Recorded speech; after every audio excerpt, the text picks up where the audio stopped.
officiers, sous-officiers, militaires du rang, mes chers compatriotes, en cette date symbolique du 20 janvier, j'ai une pensée pour les pères fondateurs de notre vaillante armée et ceux dont les efforts nous valent la grandeur d'aujourd'hui. Il y a 65 ans, naissait l'armée malienne à la suite d'une décision politique forte du président Modibo Keïta de faire évacuer les forces étrangères restées après notre indépendance.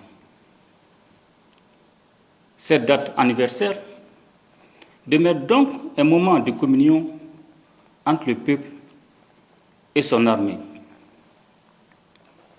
Plus qu'une simple commémoration, le 20 janvier est également un moment d'examen collectif, de conscience, de gratitude profonde à l'endroit de ces braves femmes et hommes qui portent avec honneur et constante les couleurs de la nation, tout en se dédiant à la défense du territoire et à la protection des personnes et des biens.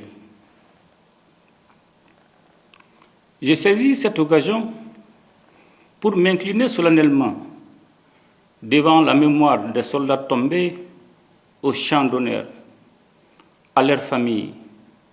Nous exprimons la reconnaissance éternelle de la nation.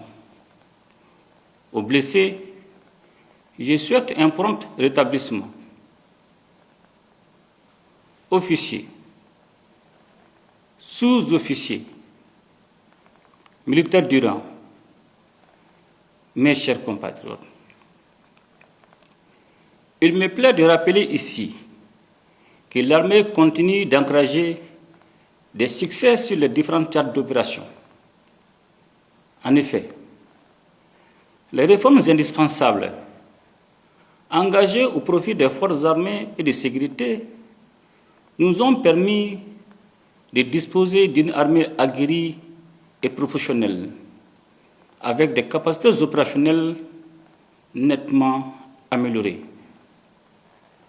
La création de nouvelles unités combattantes, plus flexibles, découle de notre volonté permanente d'adapter les potentiels militaires à la nature de la menace. Cette nouvelle posture constitue une avancée majeure, tant elle contribue à la consolidation du dispositif opérationnel existant, mais améliore également la gestion du cycle opérationnel au regard de l'intensité des engagements. Je salue les efforts du gouvernement pour le maintien du rythme d'acquisition des équipements indispensables au profit des différentes armées. La dynamique opérationnelle a changé de manière décisive avec des équipements modernes, des effectifs renforcés, une formation exigeante, une doctrine qui s'adapte à la nature évolutive des menaces de notre époque. La montée en puissance des FAMA est désormais indéniable. En 2026, cette tendance se poursuivra avec détermination à travers l'accroissement des effectifs, la création de nouvelles unités pour assurer une protection de proximité à nos populations. De nouveaux camps verront le jour, notamment à Douila, à Nyoro et à Konobougou, consolidant ainsi la présence de l'État sur l'ensemble du territoire. Le génie militaire, doté de moyens accrus, participera à la construction d'infrastructures essentielles au développement. Le démarrage de l'industrie militaire nationale marquera une étape décisive vers l'autonomie stratégique. l'opérationnalisation prochaine de l'hôpital militaire de Banankoro, également hôpital d'instruction, contribuera au renforcement du dispositif sanitaire déjà existant et réduira sensiblement les évacuations sanitaires vers l'étranger. Officiers, sous-officiers, militaires du rang, mes chers compatriotes, nous gardons en mémoire le défilé militaire du 22 septembre 2025, moment de fierté nationale où l'armée et le peuple ont communié dans une même espérance. Ce moment a également permis de magnifier les efforts consentis par le peuple malien pour son outil de défense.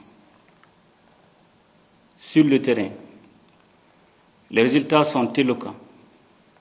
Nos opérations ont permis de démanteler des sanctuaires terroristes, de sécuriser des zones vitales, de neutraliser des chefs terroristes et de provoquer l'application d'autres.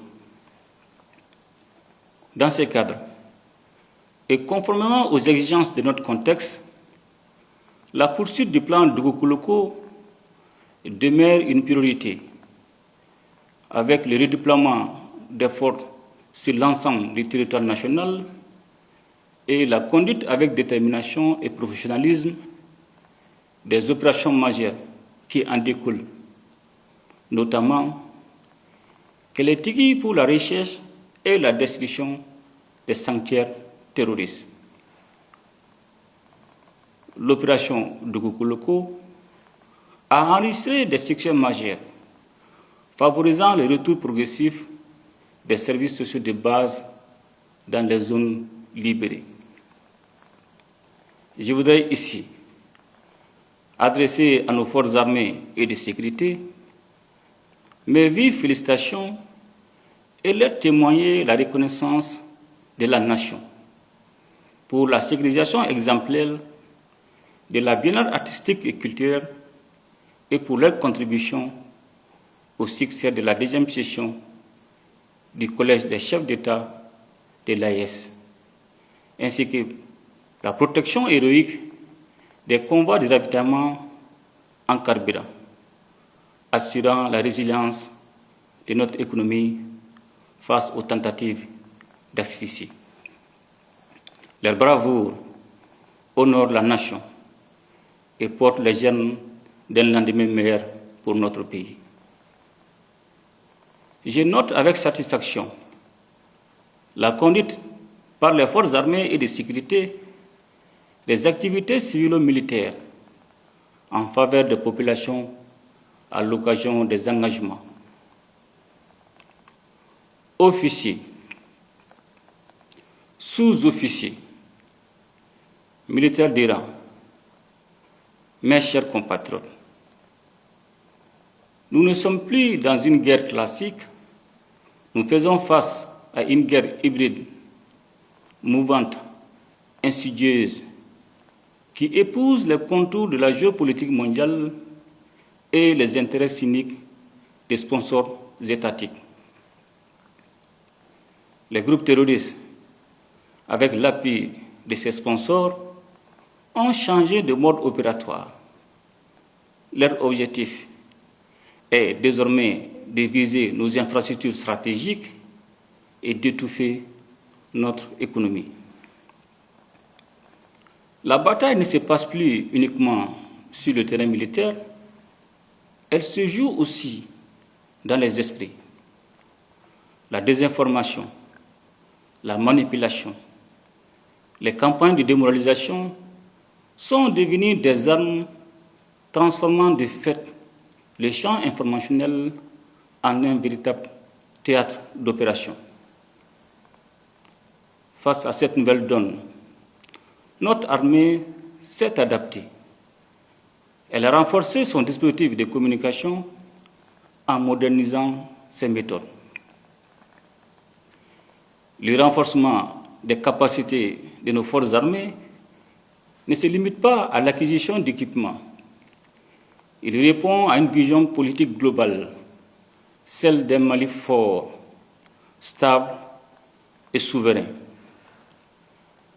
La création d'une web TV et d'une radio au profit des femmes répond à une volonté politique forte, celle de parler directement à notre peuple, renforcer la confiance et mettre fin aux rumeurs et aux manipulations qui cherchent à fragiliser la nation dans ses fondements mêmes.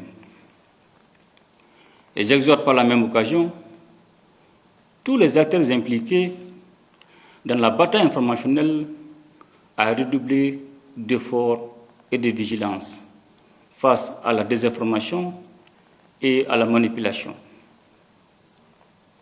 Sur le plan de la modernisation, la digitalisation de l'administration, avec la finalisation du système d'information de gestion du personnel de la défense, marque une étape décisive vers une gouvernance plus transparente avec une plus grande maîtrise de nos effectifs. Sur cette lancée de modernisation, l'année 2025 a également été marquée par l'organisation à Bamako de la première édition du Salon BAMEX dédié à la défense et à la sécurité. Cette initiative a constitué une vitrine de notre ambition technologique et a servi de cadre de rencontre entre nos forces et les industriels du secteur, en vue de renforcer l'équipement, la formation, le partage d'expériences et la coopération avec des partenaires respectueux de nos choix, au service de la lutte contre le terrorisme. Officiers, sous-officiers, militaires du rang, mes chers compatriotes, dans le cadre de la coopération au sein de l'AIS, les forces armées et de sécurité ont conduit d'importantes opérations coordonnées avec les pays frères de la Confédération des États du Sahel. La coopération renforcée entre nos forces armées est un levier déterminant pour éradiquer la menace terroriste et répondre aux défis transfrontaliers. L'opérationnalisation le 20 décembre 2025 de la force unifiée de l'AES et la validation des documents stratégiques fondamentaux traduisent notre volonté commune de bâtir une sécurité collective durable, fondée sur la solidarité, l'intégration et l'affirmation souveraine de nos États, conformément à la charte du Liptako-Gourmand et au traité de la Confédération AES.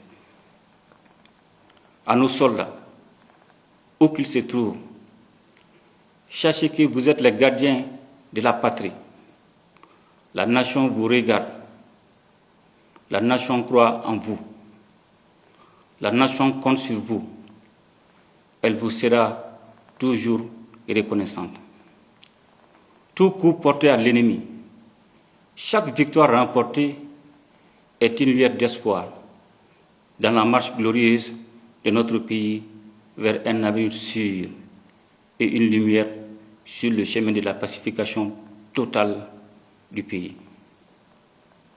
C'est sur ces notes d'espoir que je vous souhaite à toutes et à tous une très bonne fête de l'armée dans un Mali uni, prospère et pacifié. Vive les forces armées et de sécurité au service de la nation.